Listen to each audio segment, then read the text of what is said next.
Hi friends, അപ്പോൾ ഞാൻ കുറച്ച് താമസിച്ചാണ് വീഡിയോ ഇടുന്നത്. കുറച്ച് തിരക്കായി ഇപ്പോൾ അതുകൊണ്ടാണ് വീഡിയോ ഇടുന്നത്. സോ ഫ്രണ്ട്സ്, രാവിലത്തെ Portugal versus Croatia match peak match എന്ന് പറഞ്ഞിങ്ങനെയാണ്. സോ സെക്കൻഡ് ഹാഫ് ഫുൾ ത്രില്ലടിച്ചാണ് കണ്ടത്.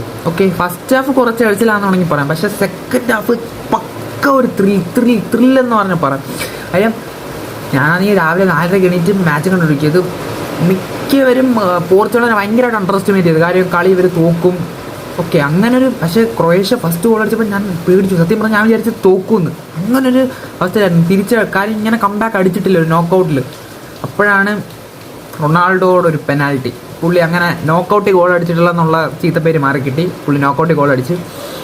പിന്നെ രണ്ടാമത് നമ്മുടെ റാമോസ് വന്ന് ആഡ് ഔട്ട് ടൈമിൽ ഒരു ഗോൾ അടിച്ച്. അത് കണ്ടപ്പോൾ ഞാൻ ചാടി എണീറ്റ് ബഹളം വെക്കുമായിരുന്നു.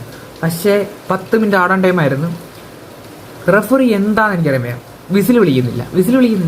12-ാം മിനിറ്റിൽ 12 മിനിറ്റായി. ഓക്കെ, 10 മിനിറ്റ് കഴിഞ്ഞ് 12-ാം മിനിറ്റിൽ ക്രൊയേഷ്യ തിരിച്ച് ഗോൾ അടിച്ചു. ഞാൻ വിചാരിച്ച് തീർന്ന് ഈ കളി തോറ്റെന്നും പറഞ്ഞിരുന്നപ്പോൾ അത് ഓഫ് സൈഡായിരുന്നു. സോ അത് ഓഫ് സൈഡാണ്. ഓക്കെ, അത് ഓഫ് സൈഡാണ്. ഓക്കെ, ഞാൻ പിന്നെ പോയി നോക്കി. കുറച്ച് കഴിഞ്ഞപ്പോൾ ഞാൻ നോക്കി അത് ഓഫ് സൈഡാണോ അല്ലെന്ന്. സോ ഓഫ് സൈഡാണ്. അപ്പോൾ അതിനെപ്പറ്റി ആരും കംപ്ലൈൻറ്റ് പറയണ്ട. സോ ഇനി അടുത്തത് സ്പെയിനാണ്.